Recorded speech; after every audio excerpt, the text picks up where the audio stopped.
Huh. Well, here's a band I never thought I'd be talking about. I was going to review the latest from Day to Remember, but this album has been generating so much buzz that I couldn't ignore it.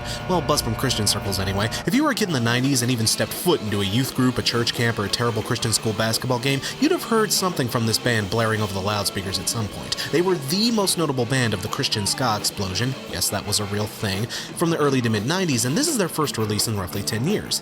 Now, just so you know where I'm coming from, I'm an atheist, but I was raised Christian, so I was privy to a lot of the Christian skaplosion bands growing up, and I say with absolutely no sarcasm that some of that music is so fuck-festeringly awful that it makes early POD sound like early Zeppelin. But that doesn't mean I'm not into Christian stuff, quite the contrary, actually. There's a ton of really good music floating around in that scene, and there are plenty of bands I'll gladly stick up for. Hell, Maze the Everglow is one of the greatest albums ever made, and I am so not joking about that. But even when I was devout, I was never terribly interested in this band, mostly because I'd have to hear them on playlists sandwiched between much shittier acts, and it would all just blend together after a while. So unlike a lot of other outlets who will probably be reviewing this album, I have no reason to kiss this band's ass. I was actually kind of dreading this review, to be honest. I figured I'd probably end up hating it and end up losing a lot of old high school friends on Facebook as a result.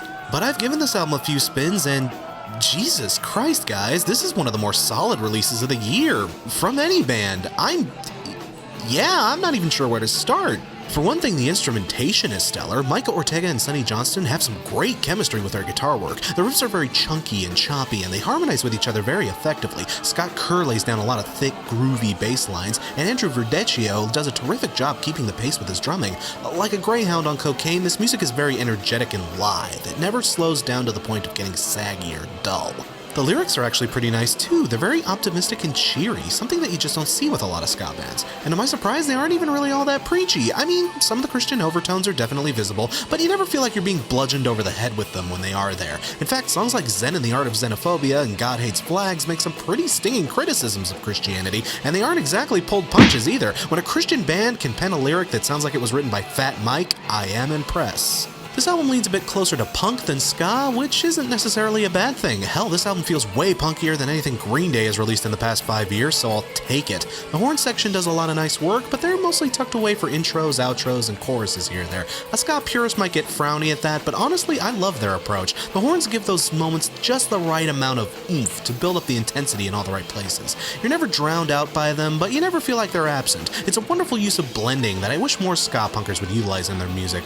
But like a greyhound on cocaine, this album does leave a few little shits on the carpet. For one, battle dancing unicorns with glitter. This song is pretty weak sauce, and with a title like that, that's just inexcusable. Maybe I'm just more of a dinosaur laser fight guy, but this song is one of the few places where the band slows things down a wee bit, and I just wasn't feeling it. Also, Reese Roper's vocals might take a bit of getting used to. He doesn't have quite the growl of a Dickie Barrett or the snarly sarcasm of an Aaron Barrett.